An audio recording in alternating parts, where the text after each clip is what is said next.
आज प्राप्त झालेल्या सर्व स्थगन प्रस्तावांना मी दालनात अनुमती नाकारलेली आहे, परंतु विषयाचं गांभीर्य लक्षात घेता सन्मान्य सदस्य विजय वडेट्टीवार साहेबांनी थोडक्यात निवेदन करावे। अध्यक्ष महोदय, जो स्थगन मी दिला आहे हा स्थगन खरं म्हणजे आतापर्यंत आजची माहिती आहे नागपूरमध्ये झालेल्या जी SBL कंपनीमध्ये 1 मार्च 26 जे रोजी काही झालेली दारुगोळा निर्मिती करणाऱ्या कंपनीमध्ये स्फोट झाला। आजची माहिती आतापर्यंत आहे 20 लोकांचा जीव गेलाय। हे अधिवेशन सुरू आहे ना, 20 लोकांचा राज्यात या स्फोटकाच्या कारखान्यात मृत्यू होतो। अधिवेशन सुरू आहे आणि त्यातील पुन्हा 7 कामगार हे अत्यंत गंभीर आहे। ते 13 तुमचं स्टेटमेंट आहे 13 कामगार अत्यंत गंभीर आहेत, म्हणजे ते त्यातील फार लोकांचा जीव वाचण्याची शक्यता कमी आहे। ईश्वराला प्रार्थना की त्यांना वाचवलं पाहिजे। अध्यक्ष महोदय, तरी हा स्थगन आपण 57ची नोटीस देऊन स्वीकारत नाही, तो अधिक पण मला ह्या बसतो ना स्थगन, आपल्याला यावर चर्चा झाली पाहिजे। अध्यक्ष महोदय, हा इतका गंभीर विषय आहे।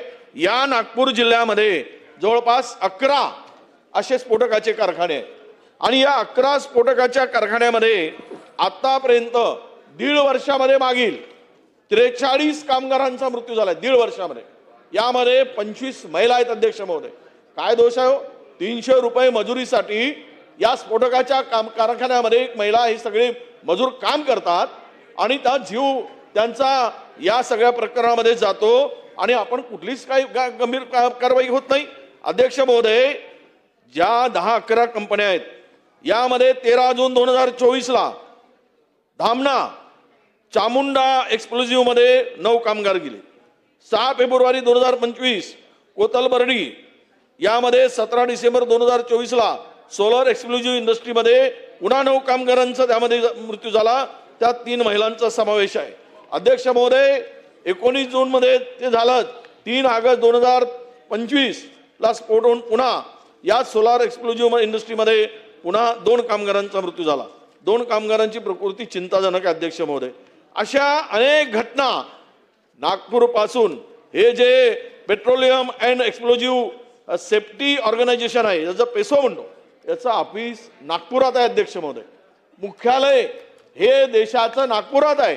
त्यांच्या पासून 10 किलोमीटर अंतरावर असलेले हे संपूर्ण स्फोटकाचे कारखाने आहेत। अध्यक्ष महोदय, या संदर्भात वारंवार केंद्रीय मंत्र्यांना, केंद्र सरकारला, राज्य सरकारला यांचं ऑडिट करा, सेफ्टीच्या दृष्टीनं पत्रव्यवहार झाला। या घटना घडतात त्यावेळेस आपण स्टेटमेंट करतो, पण या संपूर्ण त्यापासून नाकावर बसलेलं ते 10 किलोमीटर असलेलं या पेसोच्या केंद्र सरकारच्या कार्यालयापासून असलेले स्थळ असताना इतक्या मालिका मृत्यूंच्या, कामगारांच्या जीव जातो, तरी पण कुठलीही गांभीर्यानं आपण मदत केली। 20 लाखाची, 15 लाखाची, 50 लाखाची जीव परत येणार आहे का त्यांचा या मदतीमुळे? आणि एवढे मोठ्या स्फोटकामध्ये स्फोटकांचे कारखाने आहेत, एक्सप्लोजिव्ह आहेत, आणि आपण कुठलीही गांभीर्यानं पावलंच उचलत नाही। याला दोषी कोण आहेत? कोणावर अद्याप कारवाई झाली? आपला कामगार खातं काय करते ते सुद्धा त्या ठिकाणी बसलेलं आहे। आपले केंद्राचे जे ह्या ऑर्गनायझेशन आहेत हा काय करतायत? म्हणजे यामध्ये राज्य सरकार असेल की central for fire explosive environmental safety, यामध्ये defence research and development organisation, ह्या संपूर्ण कंपन्या, director of finance, director of industrial safety and health यांचे प्रमुख निरीक्षक, कारखाने पूर्वीचे कारखाने निरीक्षक, ही महाराष्ट्र सरकारची यंत्रणा आहे। यांच्यावर गुन्हा दाखल व्हायला नको? 20 कामगार गेलेत, पुन्हा 7-8 मृत्यू होतील असं मी डॉक्टरांशी बोलल्यानंतर मला माहिती मिळाली आहे। म्हणजे 30 लोकांचा जर उद्या जीव गेला तर महाराष्ट्रामध्ये कामगारांचा जीव जातो का? याच्या काही किंमतच उरली नाही। अध्यक्ष महोदय, माझी विनंती आहे अध्यक्ष महोदय आपल्याला, हा गंभीर विषय आहे, हे वारंवार घटना घडत आहेत। मी सांगितलं आपल्याला की सातत्याने या घटना घडत असून आतापर्यंत 1.5 वर्षामध्ये जवळपास 43 कामगारांचा मृत्यू या 5-7 कारखान्यामध्ये झालेला आहे। तुम्ही पालकमंत्री आहात बावनकुळे साहेब, आपण मागच्या वेळेस मी स्वतःही ज्यावेळेस ही घटना घडली त्या सोलार एक्सप्लोजिव्ह मध्ये, त्यावेळेस आम्ही पण तिकडे गेलो होतो, आम्ही सगळी परिस्थिती घेतली। त्यावेळेस पण असंच उत्तर आलं की आम्ही कारवाई करतो, आताही तसंच उत्तर आलं, इतके पैसे दिले तितके पैसे गेलेत. त्यांना पैसे देऊन हा काही यावरचा उपाय नाही असं मला वाटतं. म्हणजे 300 रुपये मजुरीसाठी 14 गावकरी त्या ठिकाणी 14 महिलांचा जीव गेला. गावकरी म्हणतात आमच्या जीवाची काही किंमत आहे की नाही, आमच्या जीवाला काही किंमत देता की नाही, तुम्ही पैसे देणार पण आमचं कुटुंब उद्ध्वस्त झालंय, त्यासाठी काय करणार. हा त्यांचा अर्थ असा प्रश्न आहे. अध्यक्ष महोदय, या कंपनीमध्ये जायला पक्का रस्ता नाही.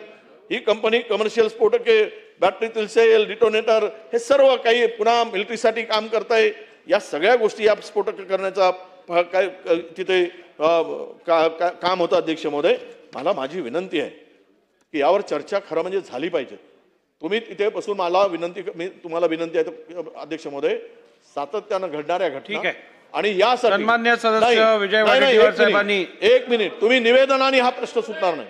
तुम्हाला मी काय बोलणार आहे ते तर ऐका. बोला बसा. सन्मान्य ज्येष्ठ सदस्य विजय वडेट्टीवार साहेबांनी आज जी माहिती सभागृहात मांडलेली आहे ती अत्यंत गंभीर स्वरूपाची आहे. अत्यंत चिंताजनक अशी माहिती त्यांनी दिलेली आहे. या जरा बसून तर घ्या. मला ही पद्धत काय आहे, ही पद्धत काय आहे. मग तुम्हीच बोला. आपण बसा, खाली बसा.